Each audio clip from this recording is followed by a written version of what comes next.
کتاب کا نام ہے نعمت الکبریٰ، لکھنے والے کا نام ہے ابن حجر مکی الحیثمی رحمت اللہ تعالی علیہ۔ وہ فرماتے ہیں کہ وہ کیا کہتے ہیں آپ کو پتا ہے کہ صدیق اکبر نے فرمایا، نعمت الکبریٰ میں ابن حجر لکھتے ہیں کہ صدیق اکبر نے فرمایا اگر کوئی میلاد کا جشن منانے میں صرف 1 روپیہ خرچ کرے، کتنا؟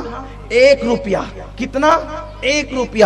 اس دور میں روپیہ نہیں بنا تھا، لیکن درہم کی بات کی گئی ہے۔ میں آپ کو سمجھانے کے لیے روپیہ کہہ رہا ہوں، ورنہ آپ کہیں گے وہ ادھر تو روپیہ تھا نہیں، آپ یہ روپیہ کہاں سے لائے حدیث میں؟ میں نے اسی کہیں حدیث میں روپیہ کا ذکر کر دیا تو لوگوں نے کہا کہ میں نے کہا اللہ کے بندے روایت بالمعنی کبھی تو اسلام میں تصور ہے سمجھانے کے لیے۔ تو بہرحال صدیق اکبر نے فرمایا 1 درہم اگر کوئی رسول اللہ صلی اللہ علیہ وسلم کی میلاد پر خرچ کرے گا خوشی کرتے ہوئے تو وہ ابو بکر صدیق کے ساتھ جنت میں داخل کیا جائے گا۔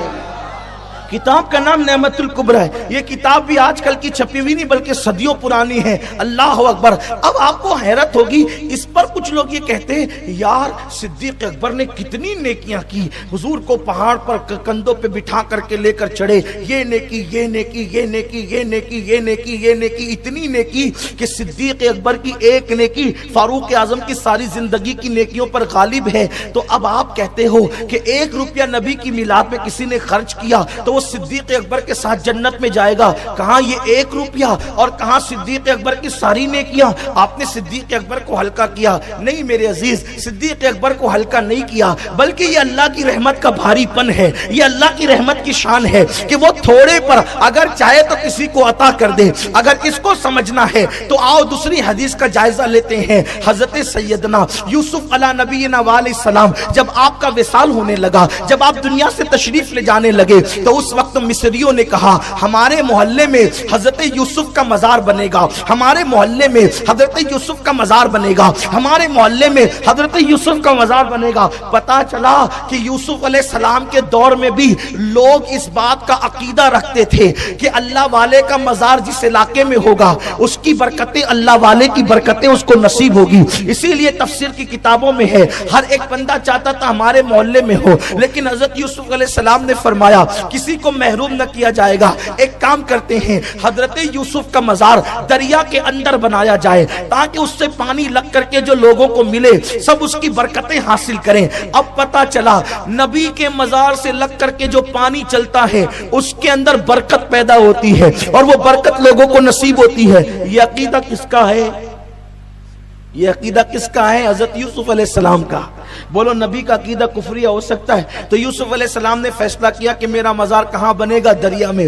آپ سے پوچھنا چاہتا ہوں کیا دریا میں بھی قبریں بنتی ہے؟ اور قبریں دریا میں بنے گی تو قبر کا حال کیا ہوگا؟ سب بہ جائے گا، چند دنوں میں تو لاشا بھی بہ جائے گا۔ لیکن یہ نبی کی شان ہے، پانی کو بھی اتنا شعور ہے کہ کہاں لگنا چاہیے اور کہاں بچنا چاہیے۔ اللہ اکبر۔ حضرت یوسف علیہ السلام کا مزار دریا کے اندر بنا دیا گیا، لیکن یہ بھی وصیت حضرت یوسف علیہ السلام کی تھی۔ سورہ یوسف کی تفسیر اٹھا کر کے آپ پڑھ لیں، حضرت یوسف علیہ السلام کی یہ بھی وصیت تھی کہ جس دن بنی اسرائیل مصر چھوڑ کر کے جائیں گے اس دن وہ میرے قبر کو کھولیں گے اور قبر کو کھول کے میرا لاشا لے کر کے جائیں گے اور مجھے پھر وہاں لے جا کر کے دفن کریں گے جہاں میرے آباء و اجداد کی قبریں موجود ہے۔ اللہ اکبر۔ اب حضرت یوسف کو پتا تھا کہ ایک دن ایسا آئے گا، ایک دن ایسا آئے گا، ایک دن ایسا آئے گا کہ بنی اسرائیل مصر چھوڑ کر کے جائیں گے، اسی لیے تو کہا کہ جائیں گے تو میرا لاشا بھی ساتھ میں لے کر کے جائیں گے۔ جناب یوسف علیہ السلام کو جب علم غیب ہے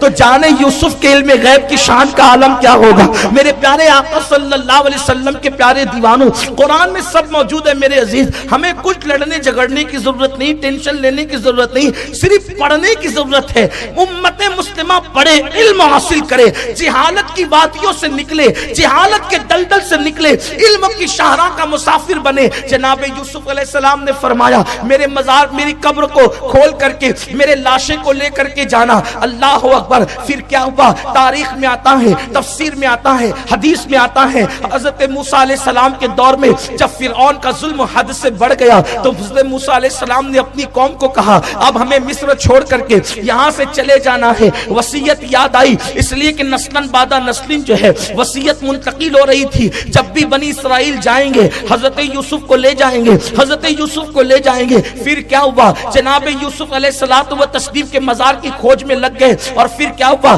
حضرت موسیٰ علیہ السلام نے پوچھا یہ بتاؤ کہ حضرت یوسف کا مزار کہاں ہے؟ ان میں ایک بڑھیا عمر رسیدہ تھی، اس نے کہا اللہ کے کلیم مجھے معلوم ہے کہ حضرت یوسف کی قبر کہاں ہے، میں بتا سکتی ہوں، لیکن میری ایک شرط ہے، شرط یہ ہے کہ اس کے بدلے میں جنت میں آپ کے ساتھ داخل کی جاؤں گی، میں حضرت یوسف علیہ السلام کی قبر بتاؤں گی، قبر یوسف کا پتہ بتاؤں گی، لیکن صلہ کیا ملنا چاہیے؟ جنت میں آپ کے ساتھ جاؤں گی۔ حضرت موسیٰ نے کہا اوقات دیکھ، میں ساتھ ساتھ حدیث کی تشریح بھی کر رہا ہوں، اوقات دیکھ، تیرا جنت میں جانا تیرے لیے کافی ہے، میرے ساتھ، موسیٰ علیہ السلام کے ساتھ۔ موسیٰ علیہ السلام کے برابر وہ بڑھیا کی نیکی ہو سکتی ہے؟ بولو نہیں ہو سکتی، لیکن کس عمل پہ جانا چاہتی ہے؟ نبی کا مزار بتانے کے بدلے میں، یہ نبی کا مزار ہے، حضرت یوسف کا مزار یہ، بس یہ بتانے کے عوض میں وہ حضرت موسیٰ کے ساتھ جنت میں جانا چاہتی ہے۔ حضرت موسیٰ نے کہا جنت لے، میرے ساتھ آنے کی بات نہ کر۔ اللہ نے جبریل کو بھیجا اور فرمایا کہ میں موسیٰ سے کہہ دینا، موسیٰ اگر مانگتی ہے تو دے دے، تیرا بگڑتا کیا ہے؟ اب آپ مجھے بتاؤ اتنے چھوٹے سے عمل پہ کہ وہ بڑھیا حضرت موسیٰ کے مزار کی نشاندہی کر رہی ہے، جب اس عمل پہ بڑھیا